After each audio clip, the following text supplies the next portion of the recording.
Hello everyone, welcome back to my channel. As you can see from the title of this video, this is not a happy update. This is a video I am dreading filming, but I just need to get it out there. So as most of you know, if you've been following me for a while, I'm filming this in like a different way because I'm in the middle of packing for moving in 2 weeks. This is why I look like this. I just wanted to get this video filmed. If you've been following me for a while, you know I don't dress up or do makeup just for a video. It's just not who I am. We're moving in 2 weeks, so I used to sit out there. My bed is covered in clothes right now because I'm supposed to be doing laundry, so I just have like my my light.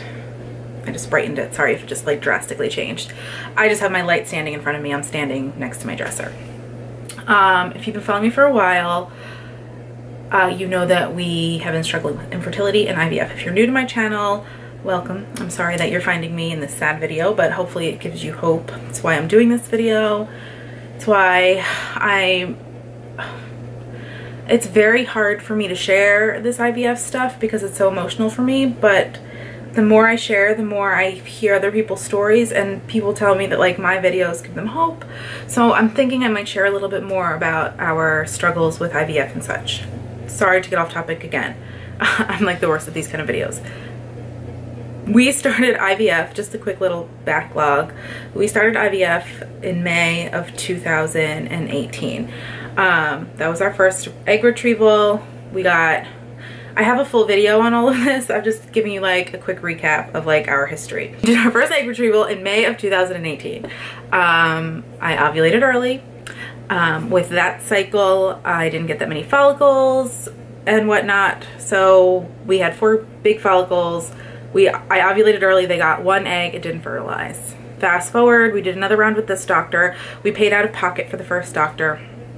For the first 2 rounds, we paid out of pocket. They gave us a deal for the second round because it was such a mistake. The first round was kind of disastrous, so they gave us a discount for the second round. They upped my medication just a little bit. They gave me a little bit more Menopur, but unfortunately my follicles didn't grow again that well. We had like 4 big follicles. They retrieved 3 eggs for the second egg retrieval, which was when? In August of 2018. We transferred the 1 embryo and it didn't work. At that point I was kind of in a panic because we were out of money for IVF. We were just like, what do we do? And somewhere in the middle of all that, I was also in like a work transition. I was a full-time nanny, trying to figure out what to do next with my life because the kids that I was full-time nannying were old enough to go to school. They didn't need me full-time.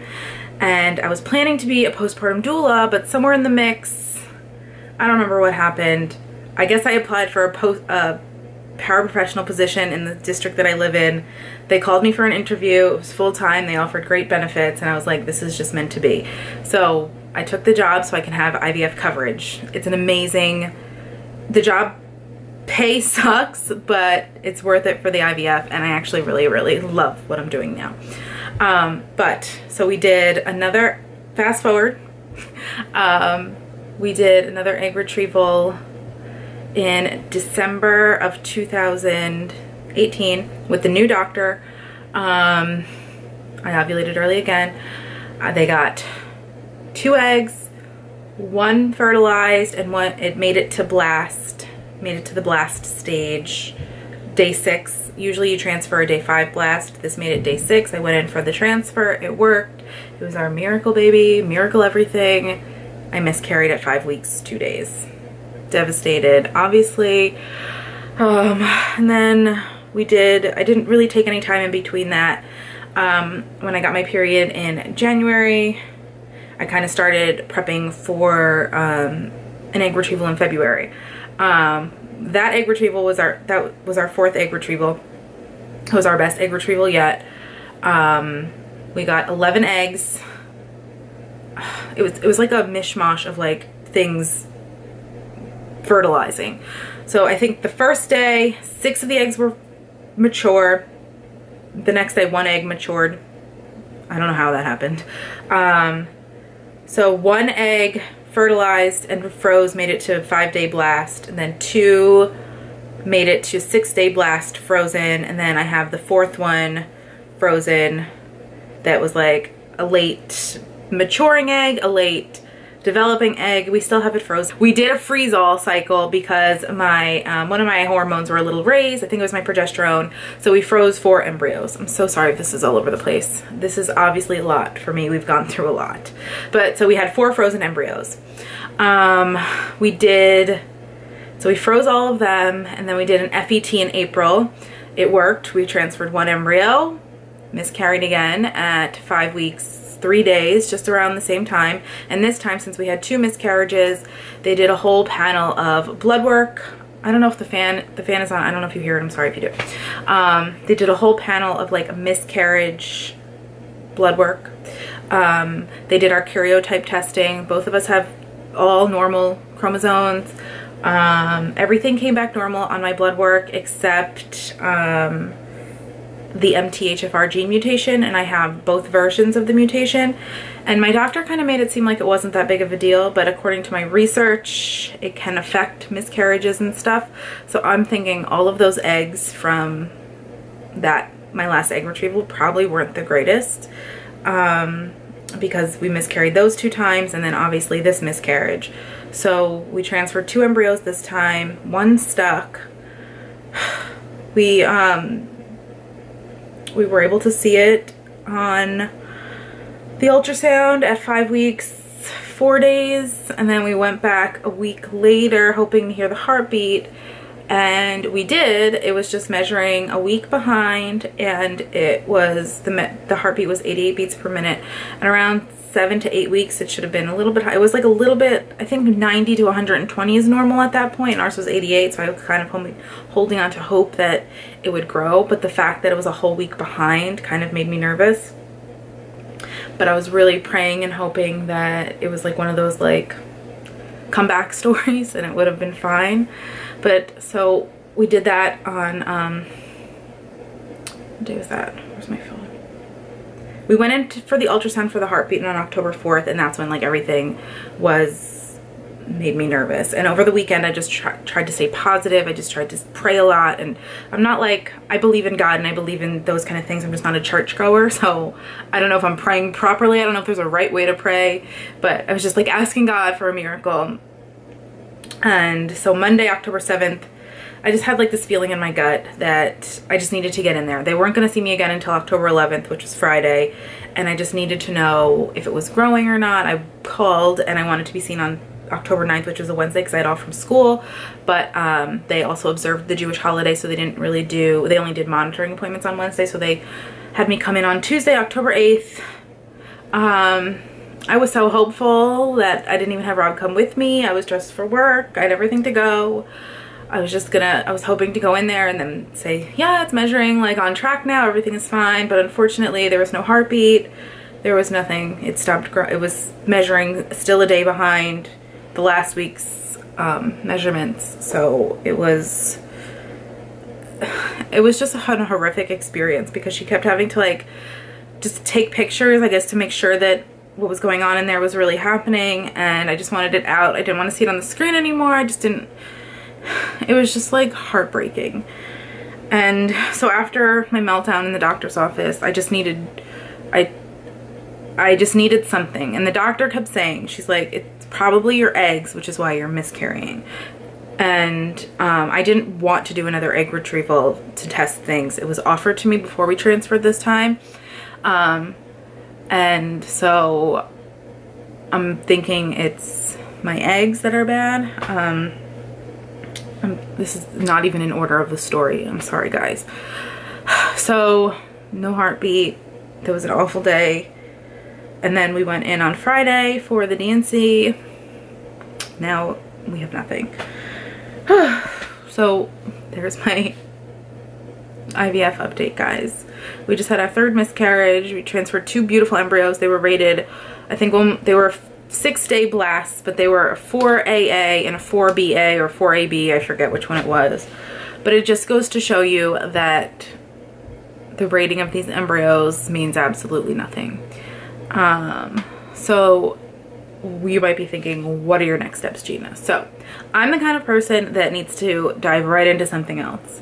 So the second I kept I kept thinking like it's my eggs. I know it's my eggs. I had a feeling that we probably should have done another egg retrieval last time because of this gene mutation. And I spoke to the doctor a little bit, and I told her when we went in for the D&C, I told her about the book that I'm reading. It starts with the egg. She says she heard amazing things about that, and it's probably a good idea for me to follow the protocol from that book. She was going to suggest that anyway. I'm just, because I'm meeting with her again on Friday, but I just need to talk about these things as soon as they're on my mind. So she said that she was going to suggest that anyway and suggest PGS testing.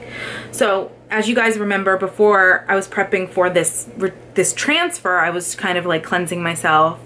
I did a Whole30. I removed all the toxins in my home. I look like a boy. I removed all the toxins in my home. I switched to essential oils, no more candles, no more crap, no more anything that could affect my egg quality. And I'm glad that I did that, because one of the first things in the book it says is to remove toxins from like in your home. And who knew nail polish was one of like the top toxic things? I had no idea. My mind was blown. So you will not be seeing nail polish on my nails for a very long time. Or I'll buy like a non-toxic one. So I'm hoping like I have a jump start on that. I ordered all of the supplements in the advanced plan of It Starts With an Egg. I will leave that book linked down below in my Amazon store. I will leave a direct link just to the book, because if you're going through this too, I am so mad at myself that I didn't even think about like egg quality. All I thought was, I'm young. They're gonna pump me full of all these drugs that are gonna make the eggs come out anyway. They're all healthy. Like, I had no idea. I was so naive. I'm gonna be filming another video on the things I wish I knew before going into IVF, because there are so many things. I thought I was so educated and so prepared for all of these things. I thought it was gonna work the first time, and unfortunately for a lot of people it doesn't. So moving forward, we're taking a break. I need to wait at least until after the holidays. I want to do the full 90 days of these supplements that I'm taking. You'll see those. I did an unboxing for a video that'll go up tomorrow or the next day. And I'm just gonna try to stay positive. I mean, I honestly can't believe this happened again. We both were so excited that this worked, because it just, everything was like in place. We are moving. It's just, it would have been a perfect time. Maybe would have been due in May. It's just, they're so when we did the D&C, they're going to test the tissue to tell us what was wrong with it. That's going to help us just to decide if we're going to do PGS testing as well. I'm like, we're 80% sure that we're going to do it. And I know that I had a video saying that I just wasn't, PGS was not for me at the time. And like I said in that video, at that time it wasn't for me. But now after all these losses, I'm thinking that we need to do it. And I know that a PGS tested embryo is still not 100% guaranteed. But at this point, I don't know what else to do. Luckily, we still have, with my insurance, oh, I was supposed to call insurance today, crap. Every time we do something, they bill it wrong and they charge us a copay, and we don't, like a big copay, because they keep billing it out of network and it's not. I have to fight every single time. No big deal. I'd much rather fight with insurance than have no insurance. So we still have 2 egg retrievals. We still have money to transfer. Our insurance is still good. So we're just trying, I'm trying to keep positive. I'm trying to not dwell on it, but I am. This is the hardest one so far since we saw it. And we did see that heartbeat that one time, and it was just, I was attached instantly. I know that we'll make it through. I know that everything will be okay. And, you know, I always think that like life could be worse, but right now, like, this is really, this is not like what I thought would happen after all this time. I never thought this would happen. And I'm trying to think that like life could be so much worse, but like this sucks right now. This really actually sucks. I just feel like empty. And unfortunately, nobody in my life has gone through something like this. So I feel very lonely, except for Rob.